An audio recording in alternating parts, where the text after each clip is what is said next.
Coucou à toutes et à tous, bienvenue sur cette nouvelle vidéo des défis zen, dans laquelle je vous propose mon bilan du défi de la semaine, c'était écrire une lettre de gratitude.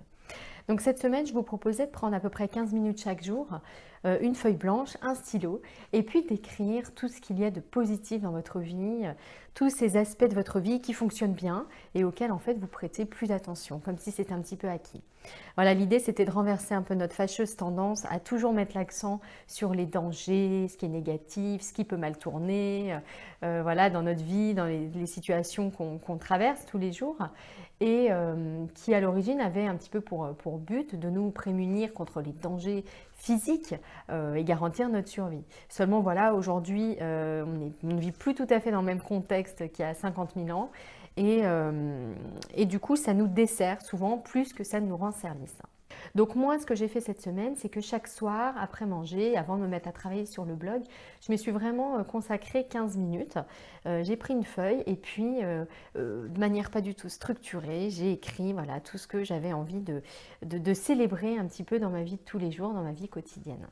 Donc bien sûr, j'ai commencé par mes enfants qui sont en bonne santé et ça, je trouve que c'est une chance absolument incroyable. Je me rends bien compte que dès qu'ils ont un tout petit truc qui ne va pas, une gastro, une rhino, je me sens mal, vraiment, il y a quelque chose quoi. Je sais pas, le ventre est un petit peu serré et quoi qu'il se passe, ça reste toujours là au fond. Et je me dis que c'est une chance incroyable que d'avoir des enfants en bonne santé.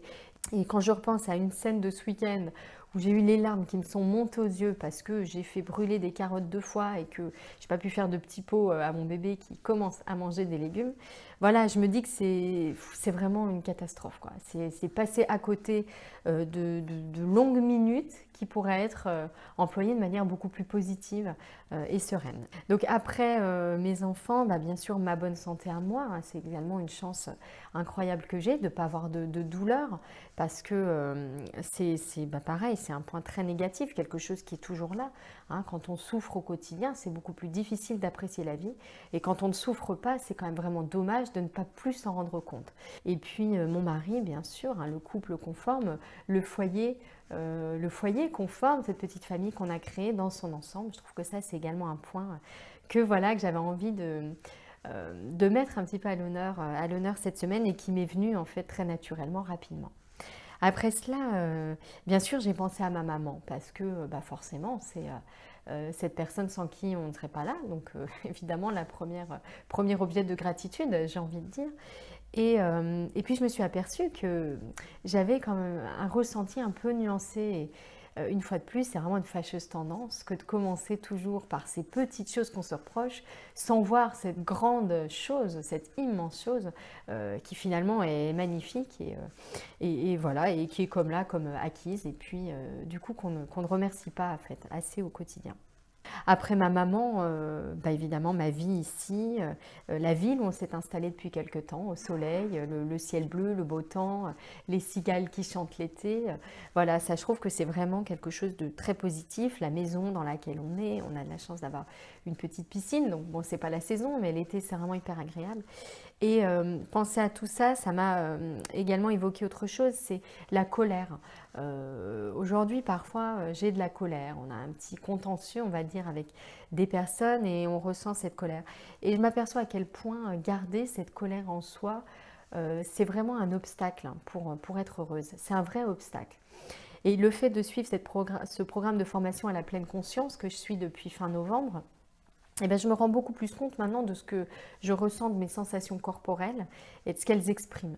Et je me rends bien compte quand je suis en colère que physiquement je suis transformée, je suis beaucoup moins bien. J'ai comme le corps est sous tension, comme de très légers tremblements. Voilà, les mains qui sont serrées, la boule au ventre, la boule dans la gorge. Bref, physiquement, je ne suis pas bien. Je ne suis pas bien, je suis vraiment refermée, repliée. Et voilà, je m'aperçois à quel point c'est négatif. Et le fait de mettre l'accent sur tous les aspects positifs de ma vie, ça m'a fait apparaître ça comme quelque chose de vraiment ridicule et plutôt comme si j'avais moi une réaction un peu disproportionnée. Voilà, de ressentir tout ce négatif pour finalement quelque chose d'assez petit par rapport à, au contraire, tout ce qui est bien, tout ce qui se passe bien à côté.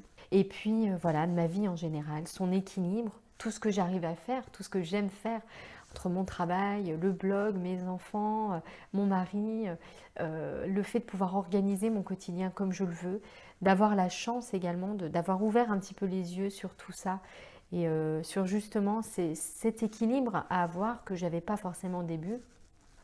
Voilà, je trouve que c'est vraiment une belle chose. Et comme bilan de cette semaine, en fait, j'ai décidé de continuer à écrire cette lettre, de pas du coup la cacheter, de pas me l'envoyer, mais de continuer tous les jours, même si c'est pas 15 minutes, même si c'est pas toujours par écrit, parce que je peux pas forcément le faire. C'est vraiment de garder en tête tout ce qu'il y a de positif dans chaque journée.